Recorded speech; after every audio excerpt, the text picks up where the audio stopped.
My dear friends, अब तक हमने फंडामेंटल राइट्स देखे थे जो सिटीज़न को प्रोटेक्ट करते हैं, लेकिन कॉन्स्टिट्यूशन मेकर्स ने ये भी माना कि सिर्फ राइट्स के साथ अगर ड्यूटीज़ ना हो तो डेमोक्रेसी इनकम्प्लीट हो जाती है। इसलिए कॉन्स्टिट्यूशन में फंडामेंटल राइट्स दिए गए हैं। फंडामेंटल्स ड्यूटीज़, इनको हम सिटीज़न के मॉरल ऑब्लिगेशंस कहते हैं।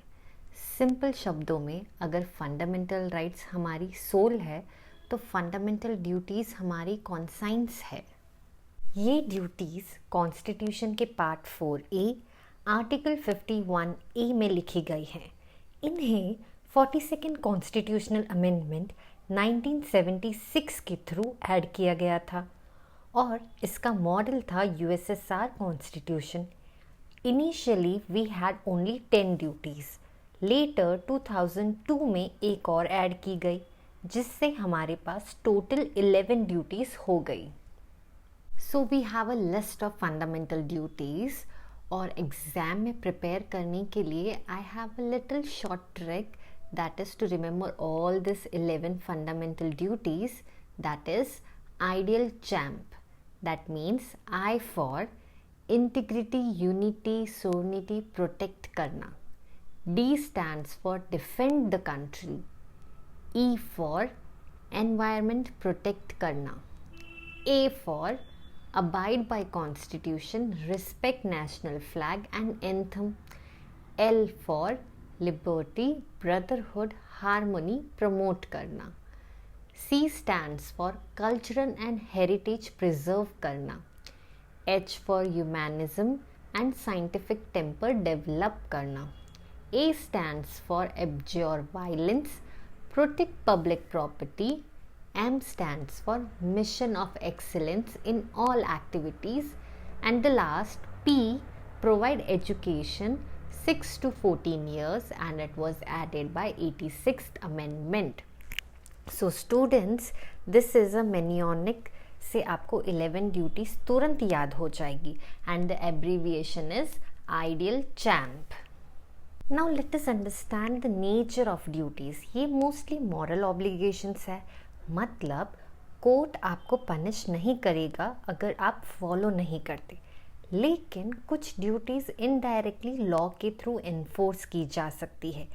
जैसे नेशनल फ्लैग का इंसल्ट करने पर पनिशमेंट मिलता है under national honour act 1971.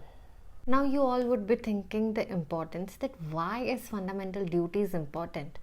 Because fundamental duties democracy को बैलेंस करते हैं। राइट्स हमें मिलते हैं पर उनके साथ रिस्पॉन्सिबिलिटीज़ भी होनी चाहिए। जैसे ड्यूटीज़ से पेट्रोइटिज्म प्रमोट होता है, एनवायरनमेंट और कल्चरल प्रोटेक्ट होता है, यूनिटी और डिसिप्लिन बनी रहती है। There are few landmark judgments related to fundamental duties. One of them is AIMS Students versus AIMS 2002 ने कहा था राइट्स के साथ ड्यूटीज़ भी इम्पॉर्टेंट है। And in under MC Mehta versus union of India 1988 environment protection को आर्टिकल 51A का part माना गया। Let us understand the key difference between fundamental rights versus fundamental duties. So the source for fundamental right is the Constitution Part 3, whereas for fundamental duties is Part 4A. Nature for fundamental right is enforceable, but yes, for fundamental duties is not enforceable. Fundamental rights are beneficiary for citizens, but yes, fundamental duties are beneficiary for state and nation. The origin for fundamental rights is the US Bill of Rights, and for fundamental duties it is inspired by the USSR Constitution. So there are some frequently asked questions in examination. Are fundamental duties enforceable? No, it is not. How many fundamental duties are there now? At present we have 11 duties. Are foreigners bound by fundamental duties? No, only Indian citizens. तो याद रखिए, fundamental rights बिना duties के incomplete है। जहाँ rights हमें empowerment देते हैं, वही ड्यूटीज़ हमें रिस्पॉन्सिबिलिटी और अकाउंटेबिलिटी सिखाते हैं। यूपीएससी और नेट एग्ज़ाम्स में इस टॉपिक को हमेशा राइट्स के साथ कंपेयर करके पूछा जाता है.